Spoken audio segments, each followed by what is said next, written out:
Hey YouTube, and welcome back to my second game of my YouTube series, Why Are You Losing Your Ranked Games? Today we have a Chinese mirror on Boulder Bay. We have Mikado Man versus Dr. John Zoidberg. Both players are around Platinum 1 Elo, so it's an equal matchup, and we have a mirror match, so it's all about who is playing the build better. We can see Mikado Man is already going for the dog, so is Dr. Zoidberg. Boulder Bay is mostly all about winning water, and the hard part about hybrid maps is to balance your economy so you can make some units on land and also don't lose the water. So hybrid maps are overall pretty hard to handle. But in the beginning of the game, and I think especially in lower elo, it's all about winning the water. So let's see what they are doing. Both players having the dog. Mikado Man has his dog up already, and the first fishing boat is in production. Both players are starting with straggler trees. You can go for a lumber camp with China at the beginning and ignore the straggler trees, because for every time the villagers drop off, you get passive tax income. As soon as you have the Imperial Official, you're gonna make that at around minute 3. You can pick up the passive gold you generated. You will delay your fishing a little bit with that, but you will have some more gold in the bank. But you can also go for the straggler tree opening, as both players are doing here. But we can see already Dr. John Zoidberg has the lumber camp, so every time he's dropping off food, he gets 1 tax gold per drop off. But right now, both players are just making more fishing boats, and that's the correct play here so far. You want to go for feudal age at around 4.5-5 minutes. That's like your goal. You want to optimize your villagers so you have banking resources as soon as you hit the feudal age, so you can immediately start producing warships as soon as you hit the feudal age. You can go for a second dock at around 3:30, 4-minute mark, but the important part is you don't want to idle your dock while doing that. So you always want to have a fishing boat in production while you build your second dock. So you gotta have enough villagers on wood to make that happen. For now, nothing too much is happening, so we can speed it up a little bit. We can see already Dr. John Zoidberg has 11 tax gold on his lumber camp. So we can see the Imperial Official is in production. So as soon as this one pops out, he is gonna collect this gold and will drop it off on the town center, unless he is instantly supervising the lumber camp. If you supervise the lumber camp or any resources, you can supervise mill, mining camp, lumber camp, you get 20% more drop off. So we just saw he was collecting the tax, dropped it off, and now he's supervising. So the villagers dropped 12 instead of 10 wood. We also see an Imperial Official for Mikado Man. So right now both players are just doing the same. Fishing boats are in production, so that is really good. We can see right now Mikado Man has 2 fishing boats in production and has enough wood to already make a second dock. So this could be the timing where he goes for a second dock here. Maybe he can make a second dock here. He can also go for a more aggressive dock here. But for now, both players are sticking to 1 dock. So right now we are at the 5-minute mark. No player is aging up to feudal age yet already. But we can already see both players have enough food to age up to feudal age already. So there is a little mistake in the build order. Both players could be in the feudal age already at this point. But since both players are still dark age, there's nothing to lose at this point. We can see Dr. John Zoidberg is going for the second dock now. Mikado Man is still on his first dock and making these juicy fishing boats. We have 10 fishing boats here for the Mikado Man, and we have 12 fishing boats for Dr. John Zoidberg. So we had some downtime on Mikado Man's dock, since the dock was up before Dr. John Zoidberg's.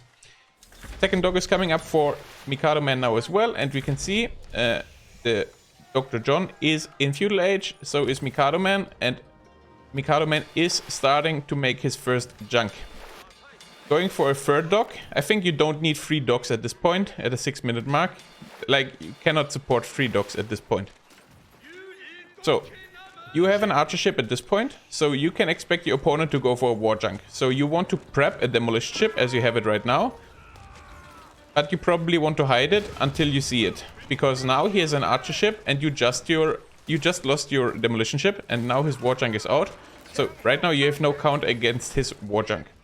I think the best opening for water, you can, if you have double dock, you want to make one war junk and you want to make one junk. You want to make the war junk because the war junk deals really well with the arrow ship, but you want to prepare a junk yourself in case your opponent is making a demolition ship, so you can snipe that out and don't lose your junk for free. Your war junk. So right now we can see we have one junk here for Mikado Man and one arrow ship, and we are producing another arrow ship and we are producing another junk, sorry. But the numbers are in favor of the red player at this moment. And we are not producing much. We have 9 villagers on gold here, and we can see already in the top we are floating 700 gold. So at this point you can just take all villagers off gold and send them to wood, because right now you have food and gold, but you need a lot of wood to make fishing boats. So right now you have 3 docks, but none of your docks is really producing any boats. And now you're just gonna lose the water because you're not able to reproduce your fleet. The Barbican, the Imperial Academy placement could probably be here, because it's all about the wood gathering. So if you have your Imperial Academy here, you have the mining camp and the mill in the influence of the Imperial Academy. But your lumber camp is not in the influence, and right now you have 20 villagers on wood and you have 9 villagers on gold. So you have most of your villagers on wood. So if you have the Imperial Academy here, you get a lot of passive gold income, because buildings in the influence of the Imperial Academy get double tax drop off. So all buildings here get 2 gold passive income per taxes instead of 1. So if you have your Imperial Academy here and you have both your woodlines in the influence, you will get a lot of passive gold income from the taxes, and you don't have to mine gold with 9 villagers, because ships are not that gold heavy. You can see the war junk costs 30 gold, the demolition ships costs 80, but you don't make too many demolition ships usually anyway. And now we can just see we are not able to reproduce any of our fleet, so we are slowly losing the water here.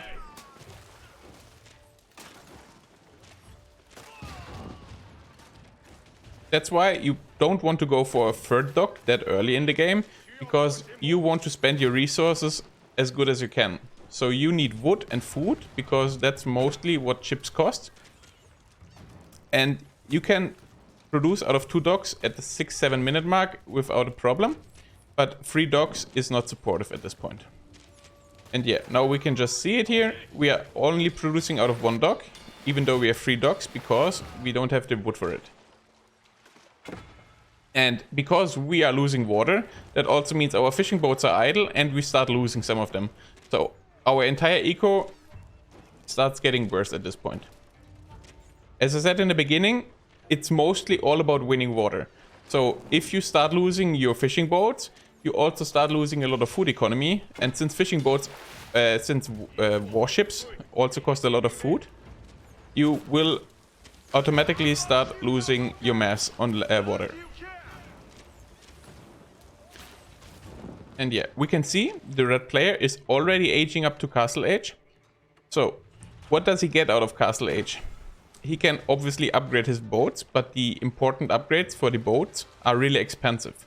So right now, as soon as he will hit Castle Age, the game is not automatically over if you can outmass his units and take advantage of the water again. Because right now he is aging up to Castle Age. That means he spent 1800 resources for this landmark.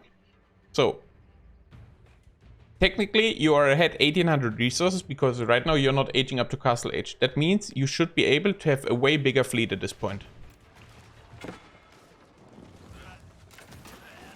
And again, we saw if you have war junks, you always want a junk or an arrow ship to protect your war junks from demolition ships, because the demolition ships hit the war junks really hard. And now we can see the red player is in Castle Age.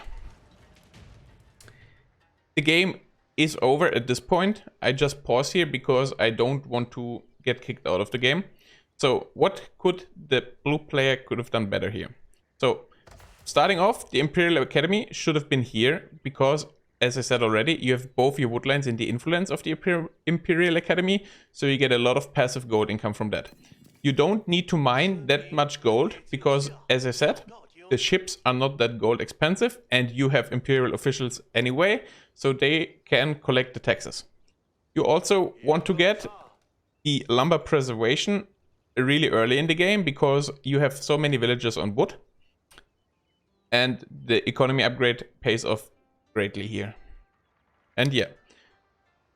The second dock timing could have been a little bit early here for the blue player. And the important part is to produce warships all the time. That is the key plan for any hybrid maps or Boulder Bay, Baltic. If you win water, your economy is so much better than your opponents. So you automatically are super far ahead because you have so much food income. You can just go Castle Age and just attack him on land if you have the water control. So yeah, that's it for my second game. Why are you losing your ranked games on the ladder? I hope you enjoyed it. Feel free to give me some feedback as always. Thanks for watching and see you next time.